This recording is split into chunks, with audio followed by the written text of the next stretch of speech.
하나님의 말씀 고린도전서 14장 7절로 12절까지 말씀 봅니다.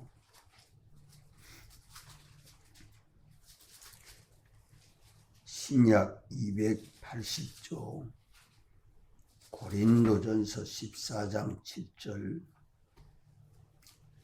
혹 전하 금은고와 같이 생명 없는 것이 소리를 낼 때 그 음의 분별을 내지 아니하면 저 부는 것인지 금은고 타는 것인지 어찌 알게 되리요.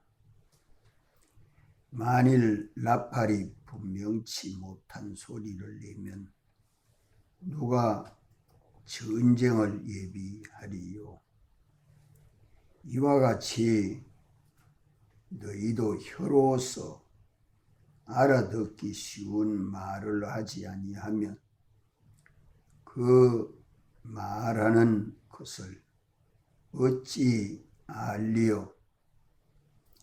이는 허공에다 말하는 것이라.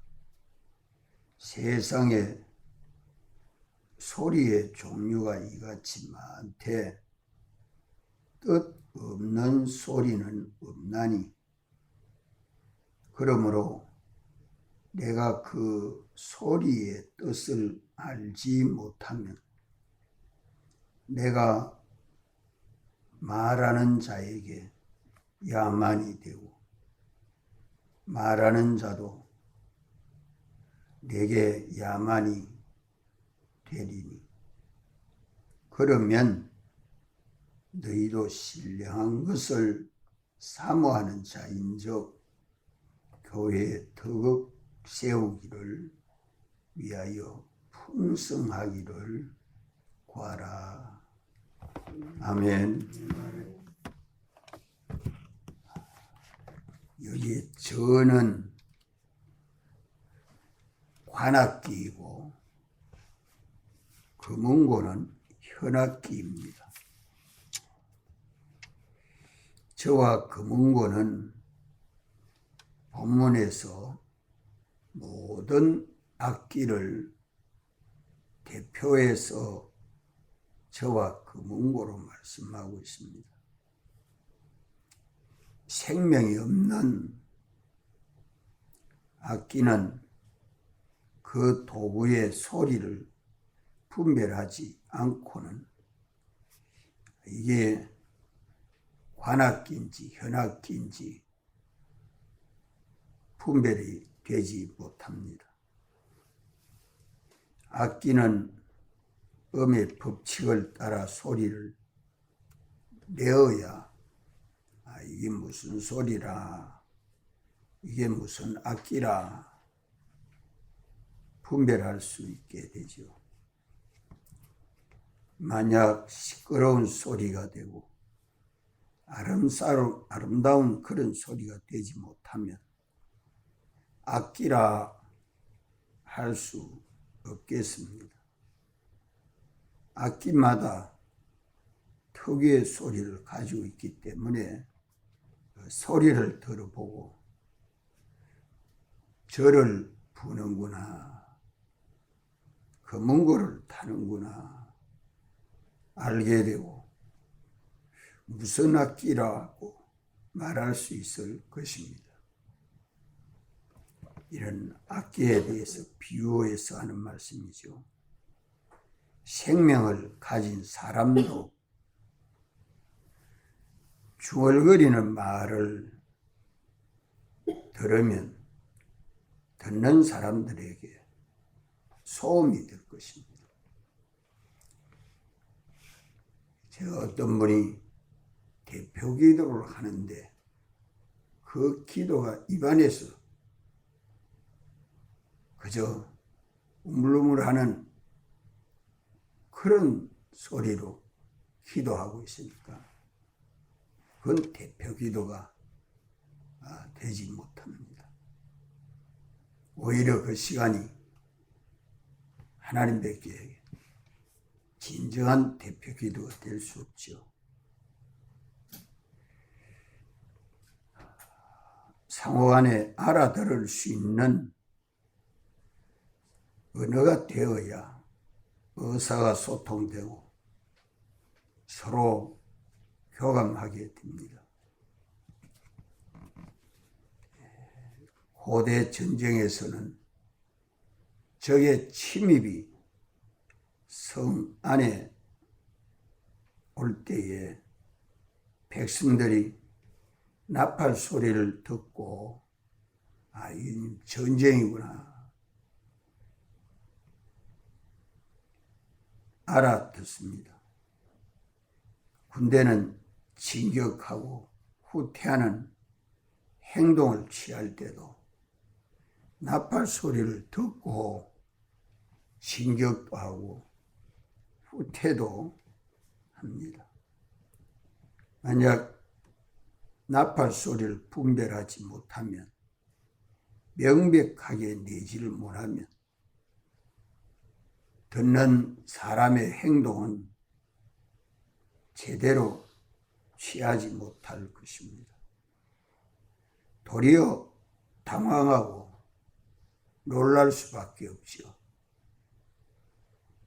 생명이 없는 악기도 알아들을 수 있는 소리를 내어야 하고, 생명 있는 사람이면 더욱 알아들을 수 있는 말로 해야 듣는 사람이 바로 알아듣고 정확한 행동으로 상대할 것입니다. 알아들을 수 없는 방언을 악기에 비유해서 말씀하고, 알아들을 수 있는 말로 해야 하는 것을 고린도 교회에 말씀하고 있는 겁니다.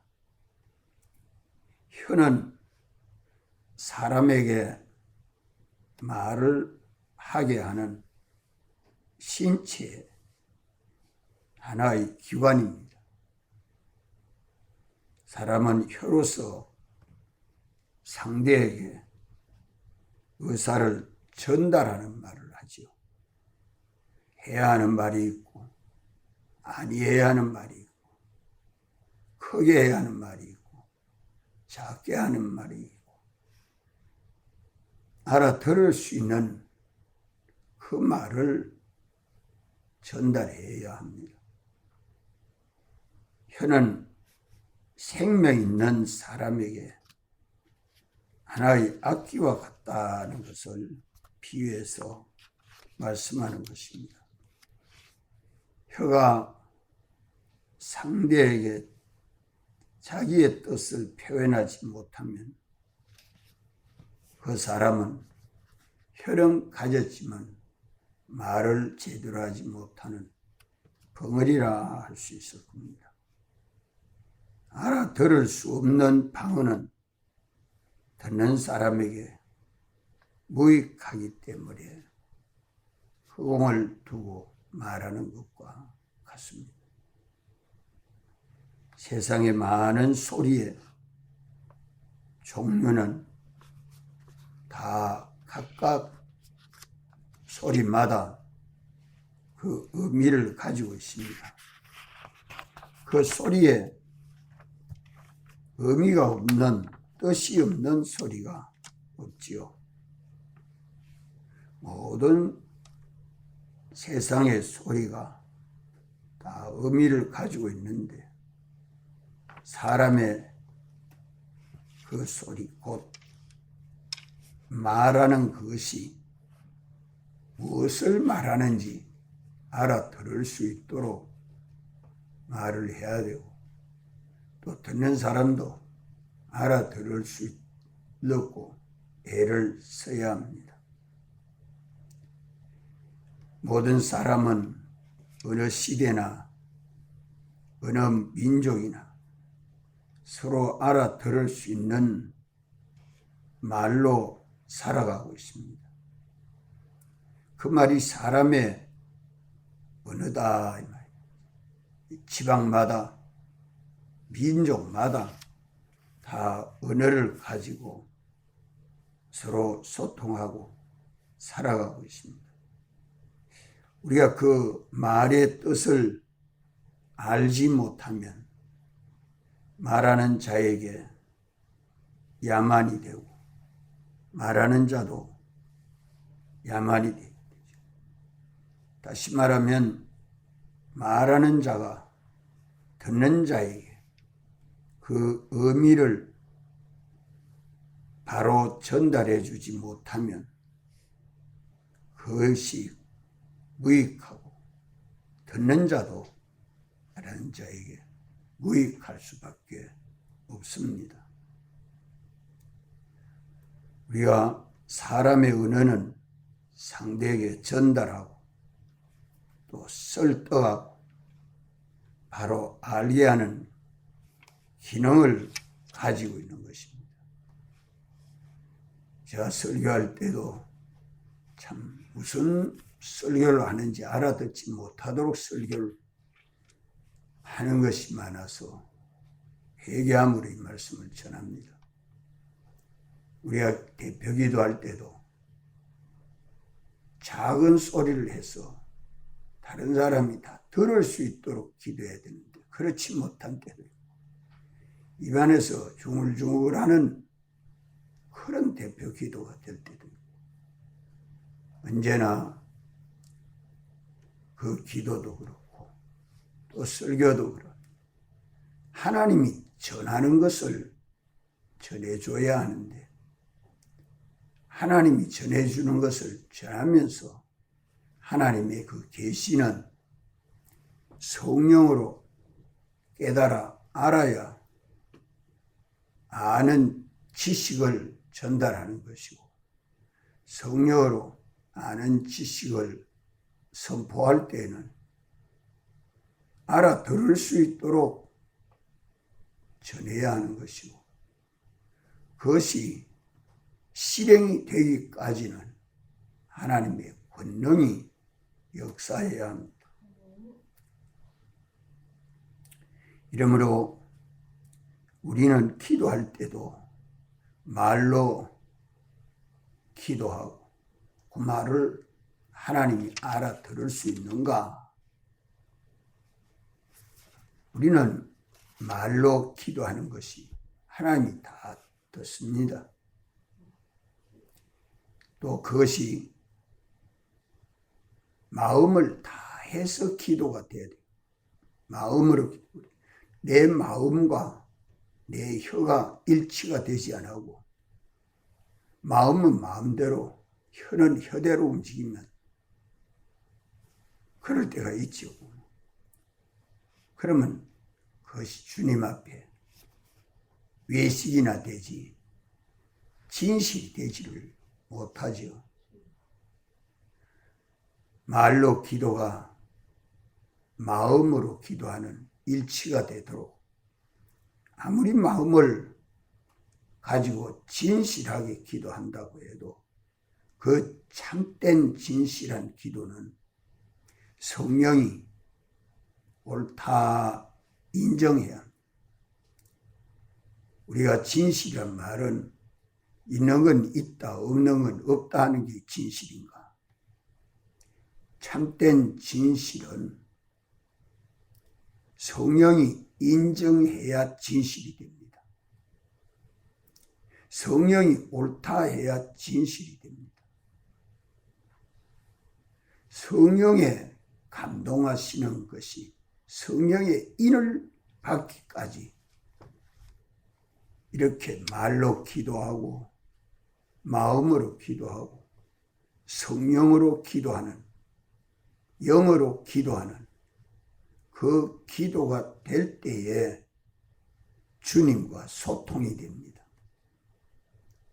주님과 직접 영적으로 교제하는 주님과 나와 둘이 소원하는 그 기도에는 말도 마음도 그 안에 다 포함이 돼서 그만 주님과 교제하는 그 시간은 한없이 기쁘고 즐겁습니다.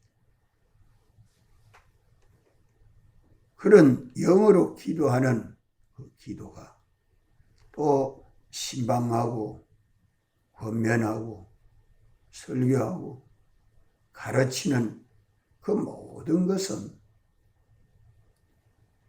좀 신령한 것 아닙니까? 그 신령한 면을 우리가 깨닫고 전달할 때 알아들을 수 있는 말로 유년반이면 유년반이 알아들을 수 있고 중간반이면 중간반이 알아들을 수 있고 장년반이면 장년반이 알아들을 수 있다. 어떻게 하면 인본주의로 치우칠 수 있고 그러나 인본주의로 치우치지 않도록 조심해야 되고 언제나 성령이 전하라는 거 그거 전해야 되겠죠. 언제나 하나님의 인도를 받아가는 그런 우리 신앙 생활이 되어야 할 것입니다. 믿는 우리는 하나님의 교회로서 하늘에 속한 신령한 은혜를 사모하고 그 은혜를 따라 믿음으로 살아서 실상을 이루어 가야 합니다. 모든 신앙생활은 주님의 교회를 건설하는 것입니다. 주님의 교회는 주님에게 영광이 되고 모든 사람들에게 유익이 되고 자기에게 영광스러운 기능으로 성화의 구원을 건설하여 가게 되는 것입니다. 이런 신령한 은혜는 성령이 감동하여 주시는 영감과 진리와 피의 은혜가 신령한 것입니다. 이것은 땅에 속한 것이 아니고 하늘에 속한 겁니다. 이것을 사모하는 것은 동일하나 그것을 믿음으로 받아 누리는 정도는 각각 많은 차이가 있습니다. 전할 때에 전하는 것은 알아듣는 우리말로 전해야 되겠고 또 듣는 사람도 전해주는 말씀이 주님이 성령으로 전해주는 그 성령이 교회에게 주신 그 말씀을 들으려고 마음 다하고 목숨 다하고 힘 다하고 뜻 다 해서 들으려고 애를 써야 합니다. 깨닫고 믿는 대로 또 실행해야 할 것입니다. 각각 믿음이 서로 차이가 있지만 믿고 실행하는 대로 자라가는 것은 다 그리스도를 향해서 그리스도를 본받고 닮아가는 것은 똑같습니다. 그러나 그 인격과 실력을 건설해 가는 것은 차이가 있죠. 하나님의 교회는 신령한 은혜로 서로 믿음의 덕을 세우도록 힘써야 합니다. 신령한 것을 받아 가지고 누리는 것이 차이 있다고 해서 자기를 교만하게 하고 남을 무시하는 일이 없어야 합니다. 그것은 다 성령의 역사가 아니요 악령의 역사죠. 오히려 내게 주신 주님의 은혜가 저에게는 미치지 못하는 그것을 안타깝게 여기고 긍휼히 여기고 어떻게 하든지 깨달아 알 수 있도록 전하려고 애를 써야 할 것입니다. 그것이 믿음의 덕을 세우는 겁니다. 하나님의 교회는 그리스도 안에서 성령과 피와 진리로 풍성해서 그리스도를 본받고 또 그리스도를 향해서 자라가야 합니다. 하나님이 성령으로 감동하여 주시고 진리로 가르쳐 주셔서 그 영감과 진리는 믿는 모든 사람들에게 참되고 거짓이 없는 것입니다. 이 신령한 은혜를 받아 감당하는 것이 각각 자기 믿음대로 받는 것입니다. 그러니까 그 믿음이 자라가도록 각각 노력해야 합니다. 믿음이 어떻게 해서 자라갑니까? 아는 데서 실행해야 돼. 아는 대로 실행해야 돼. 자기 주관에 끌려서 믿음이 방해되고 자기 자율에 끌려서 믿음이 방해되고 자기의 사욕을 따라 삶으로 믿음이 방해를 받습니다. 믿음이 방해를 받으면 저는 외식하는 믿음 생활 할 수밖에 없습니다. 우리 모든 외식을 벗어버려야 점점 진실함으로 주님에게 가까이 나아갈 수 있습니다.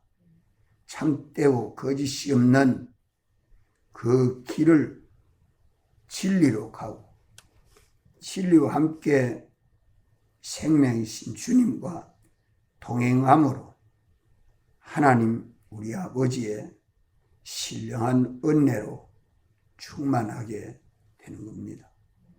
이러한 은혜가 이미 성경의 복음으로 다 기록되었고 그 진리를 성령이 오셔서 우리 각자에게 감동하시고 진리로 가르쳐주는 그 일을 성령님이 하십니다.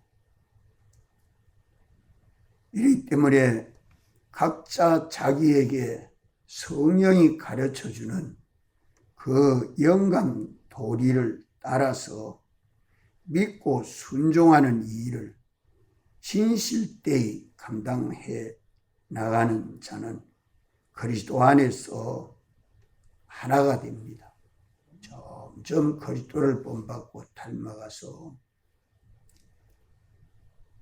그 신령한 면으로 어려운 성도가 신령한 면으로 장성하여 가면 그리스도를 본받고 닮아가는 것이 속성적으로 닮아가게 됩니다. 그리스도는 몸의 머리가 되고 또 성도는 그리스도의 몸이 되고 모든 만물은 그 발등상이 되도록 주님이 그를 붙들고 역사해 주실 때에는 세상의 빛도 되고 세상의 소금도 되고 세상에 다 덕을 세워서 많은 사람을 옳은 대로 돌아오게 해서 그 영광이 영원토록 해와 같이 빛나는 우리의 아름다운 신앙생활이 만들어질 것입니다. 기도하시고 자유하겠습니다.